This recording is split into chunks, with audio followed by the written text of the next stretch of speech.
We're moving forward to down to Chile, actually. What can we expect from the Chilean constitutional reform process? And will Chile ever go back to be the Switzerland of Latin America, as many of us knew it? Because if you look at the demands of the different groups, let's say the demonstration started in Chile because of a fare hike in the Santiago metro. And then it quickly escalated to people complaining about the quality of public service and access to education and inequality. And suddenly you had a wider movement of, ineffectively, a leaderless wider movement with varying demands all the way from let's get rid of clauses in the constitution that give 10% of the budget to from Codelco to the military. Let's get rid of this. Let's put this in place.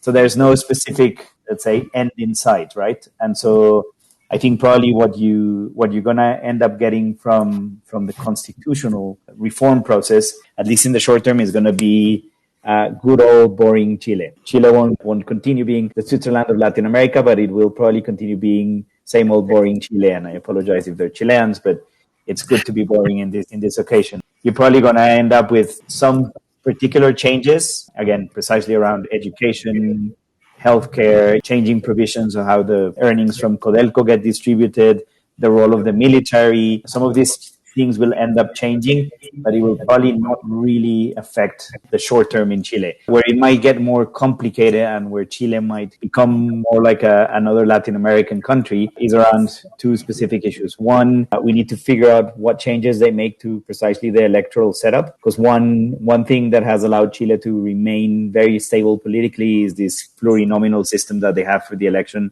of the Senate, which ensures that basically making constitutional changes is very difficult and making some structural changes is also very difficult. And that has actually allowed Chile to maintain a lot of political stability. And if, as some people are saying, they need to change that to make it a more representative system because this is very unrepresentative, you might end up seeing Chile in 10, 15 years becoming more like another Latin American country where you have deep polarization, you have people on extreme political views, people actually looking to polarize society, and that is a risk. The second element that might change in the medium to long term is how they go about, for example, ensuring prior consultation, ensuring some of the rights of the indigenous Chileans to, for example, veto projects, and this is very relevant, precisely, for example, for the energy industry, for mining, for some of the larger players in Chile, which have had historically a lot of challenges with some communities. But now, if some of these issues get enshrined in the constitution, in the new constitution,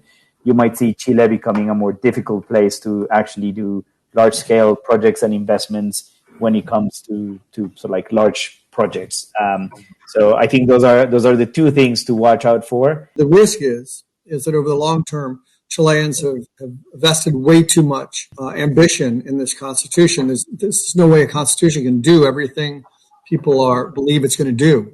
Improve their lives, improve social mobility, improve schools, improve male pattern baldness. I mean, it's not going to happen. The constitution will probably be approved. I think there will be stability. The question is, as those demands don't get resolved further down just by simply waving the magic wand of a constitution, what will people do? Will they feel even more disgruntled and disheartened and take to the streets? And I think that's the risk over the long term.